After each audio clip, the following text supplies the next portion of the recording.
Greetings, my dear viewer. This is a channel about marital infidelity and about the consequences if one spouse starts to cheat on the other.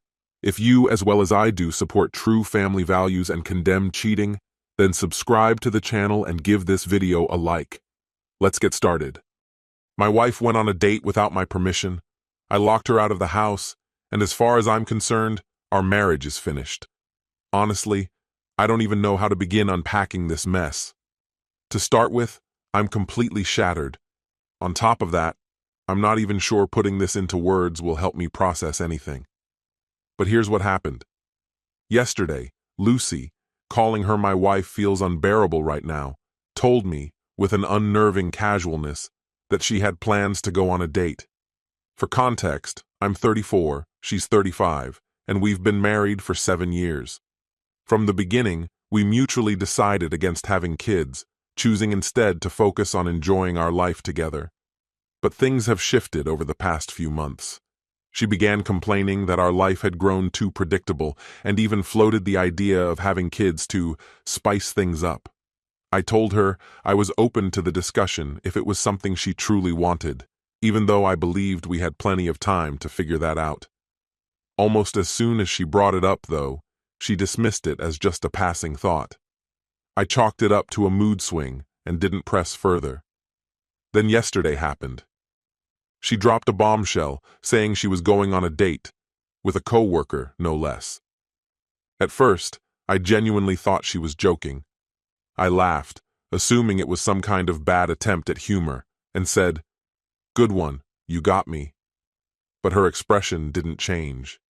She stared at me with complete seriousness and said, "I'm not kidding." I couldn't comprehend what she was saying. What kind of person just declares they're going to meet someone else romantically, as if it's the most normal thing in the world? For a good 10 minutes, I was convinced it had to be an elaborate prank. Eventually, I asked her why she'd even consider doing something like this. She told me our life had become too boring, and this was her way of introducing some excitement. She framed it as just dinner, brushing it off like it was no big deal. I was dumbfounded. She sat me down and reminded me of how often she'd complained about our routine, accusing me of not doing enough to keep things lively. I immediately reminded her of the steps we'd taken to make our relationship more vibrant: weekly date nights, quarterly getaways, even trying out some of her more adventurous ideas. But she dismissed all of it as bland and uninspiring. Then she admitted she'd been confiding in her coworker Michael about this. Yes, Michael, someone I've met and never thought twice about. Apparently, he'd been venting about his own stale marriage, and together they came up with this genius plan to go on casual dates to reignite their personal excitement. She claimed it was just an experiment, insisting it was harmless. It was, in her words, just dinner to feel a thrill. I couldn't believe my ears. I asked her if she realized how absurd the whole thing sounded. She waved me off, claiming I was overreacting, and doubled down on the idea that it was nothing more than two coworkers sharing a meal. So I asked, if it's just dinner, why are you calling it a date? Why not just say you're grabbing a bite with a friend? She rolled her eyes and said she was being upfront with me, but she didn't expect me to react so dramatically. The conversation went nowhere. She stood up, announcing she had to get ready, and dismissed the idea that discussing it with me had been a mistake. I asked her if she was seriously planning to go through with it. Her reply? A mocking, "Yes, I am. Just like you said. We're done talking." 5 minutes later, she came out dressed in a stunning red dress, as if she was heading to some glamorous event. She tried to make light of the situation, teasing me about how red my face looked compared to her outfit. She threw out some playful comments, said a few "I love yous," and told me to relax. Then she walked out the door. I told myself it was just dinner, nothing more, but I couldn't shake the pit in my stomach. I went out for drinks with a friend, venting about my friend's situation, without revealing it was about me. My friend brushed it off, saying there was nothing to worry about if it was in public, but I couldn't shake the anxiety. Around 9 p.m., Lucy called me to pick her up. I was surprised she was home so early. For a brief moment, I felt a sense of relief, telling myself nothing serious could have happened. When I got home, she hugged me, acting completely normal. For a moment, I thought maybe it had all been some cruel joke. But then, she sat me down and described how thrilling the evening had been, going so far as to say she and Michael were planning a weekend trip together. I completely lost it. I shouted, demanding to know what she was thinking. She calmly told me it was all in good fun and assured me this would bring excitement back into her life, and by extension, into our relationship. She even had the audacity to ask, "Don't you want the old Lucy back? This will make me feel alive again." I couldn't take it anymore. I asked her directly if she planned to sleep with him. She shrugged and said, "Pretty much." Furious, I demanded to know if they'd already been intimate. She denied it, but admitted she wanted to explore this fantasy. Then, she made an obscene comment about how turned on the conversation was making her and tried to seduce me. That was the final straw. I yelled at her, accusing her of saving herself for the trip, which she didn't deny. She screamed back, fully committed to her plan. I stormed out, drunk and on the verge of doing something reckless, and crashed at a friend's place. The next morning, I came home to find her sleeping peacefully, as if nothing had happened. When I got ready for work, she hugged me from behind and whispered, "I love you. I know you're mad, but I also know you'll let me do what makes me happy because you love me." I said nothing and left for work, my mind spiraling. Now, all I can think about is her upcoming trip. I've accepted that our marriage is done. I'm not trying to fix it anymore. All I want is for her to regret every choice she's made. Let's be real. It was never just dinner. It's time for her to face the consequences of her betrayal. Drastic situations call for decisive actions. After spending all of Thursday drowning in frustration over the mess I was in, I made up my mind.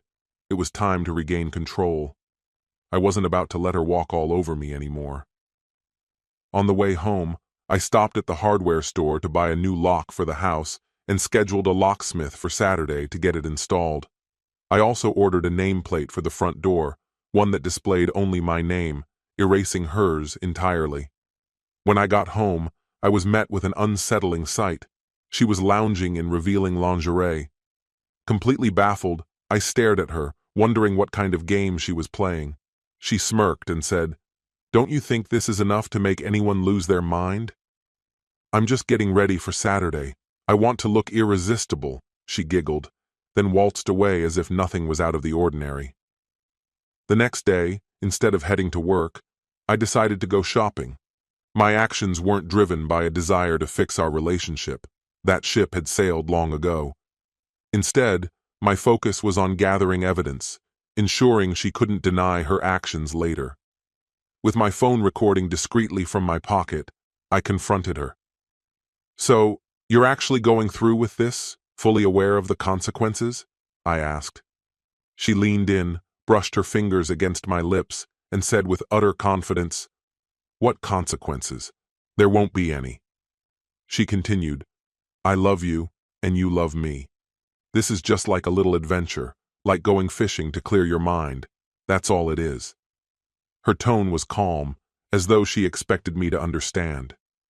"So, just to clarify," I pressed, "you're fine with sleeping with your coworker, even though you know I'm completely against this?" Without hesitation, she nodded. "Absolutely. It's just intimacy, nothing more. I'm not marrying him, and I don't even love him. I love you," she said, kissing me softly on the cheek. Her words disgusted me, but I let her continue, ensuring I captured every damning word on the recording. "I love you, but life is short. I want to experience everything it has to offer," she added with a smile. Her casual indifference was like a slap in the face, but I swallowed my anger and stayed quiet. Later that evening, I met with a close friend and spilled everything I'd been holding back about Lucy's behavior. For a long time, I had avoided sharing the details to protect her image, but I didn't care about that anymore. If she wanted to disgrace herself, I wasn't going to stop her. My friend, shocked by the revelations, expressed his full support. While I kept the specifics of my plan to myself, I did share that I was done with the marriage. He mentioned knowing a good divorce lawyer who had helped his uncle avoid a massive alimony payout during his own divorce. True to form, he immediately handed me the lawyer's contact information, a testament to true friendship. That night, when I returned home, Lucy was already in bed. I grabbed a pillow and a blanket, intending to sleep on the couch. Noticing, she asked, "Where are you going?" My reply was cold and detached. "Why does it even matter to you?" She stared at me for a moment before reminding me of our wedding vows. "We promised never to sleep apart," she said, her voice soft. I laughed bitterly and threw the pillow back onto the bed. "Oh, you want to talk about vows? How about the one where we swore to remain faithful to each other? Remember that one?" She sighed, dismissed me as being unreasonable, and turned her back. I made my way to the couch, unable to share a bed with someone who fantasized about another man. The following evening, while she prepared for her escapade, I was meeting with the divorce lawyer. After playing the recordings for him, he advised me to collect proof of their stay at the resort, though he assured me the audio was already compelling evidence. Saturday morning, as Lucy was in the shower, I rummaged through her bag. I swapped out her lubricant for a tube filled with hot sauce, thick enough to pass for the original. Given her fear of painful intimacy, I chuckled at the thought of her predicament. Since she was headed to a secluded resort, replacing it wouldn't be an option. Next, I accessed her phone. We'd always shared passwords, but I'd never felt the need to check her messages, until now. While I didn't find the name of the resort, I discovered a trail of texts filled with excitement and anticipation about finally sleeping together. They hadn't crossed that line yet, but it was clear they were about to. I snapped photos of the messages with my phone. When she came out of the shower, I casually asked, "What's the name of the place again?" Blushing, she teased, "Oh, so now you're interested?" "I just want to know where to collect your body if things go wrong," I replied dryly. Laughing, she shared the name, which I promptly forwarded to my lawyer. When her ride arrived, Lucy seemed to hesitate, as though she might invite the man inside. "Don't even think about it," I yelled. "If he sets foot in this house, you'll both leave with broken bones." She laughed it off, called out to him through the window, and left. Once she was gone, I acted swiftly. The locksmith replaced the locks. I removed her name from the nameplate, and I packed all her belongings into trash bags, which I stashed in the backyard. Standing in the empty closet, reality hit me like a ton of bricks. The emotions I'd been holding back overwhelmed me, and I broke down, crying for hours. By nightfall, I made a choice. I could either wallow in despair or start moving forward. I chose the latter. After a shower, I went out with my friend, who remained my pillar of support throughout this ordeal. On Sunday morning, I hit the gym, working through my emotions. That afternoon, Lucy returned. Her makeup was smeared, her hair disheveled, and her expression miserable. When her key didn't work, she tried every one on her ring, growing increasingly frustrated. Eventually, she began pounding on the door, shouting, "Are you home? Why won't this door open?" I sent her a single text. "Check the nameplate in the backyard." Then I blocked her. Her cries grew louder as she realized what had happened. I leaned out the window and calmly told her, "If you don't leave, I'll send the recordings to your family and friends." Her face drained of color as the weight of my words sunk in. She begged, pleaded, and cried, but I ignored her, letting her shiver in the cold. She began, "I already feel horrible about what I did. I regret it more than you know. That guy crossed my boundaries, even after I told him I wasn't comfortable without proper preparation." Her words left me speechless, frozen in a mix of disbelief and frustration.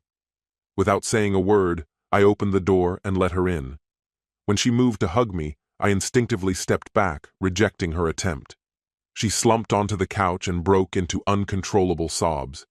I stood still for a moment, unsure how to respond. Eventually, I found my voice and asked, "Why didn't you reach out for help?"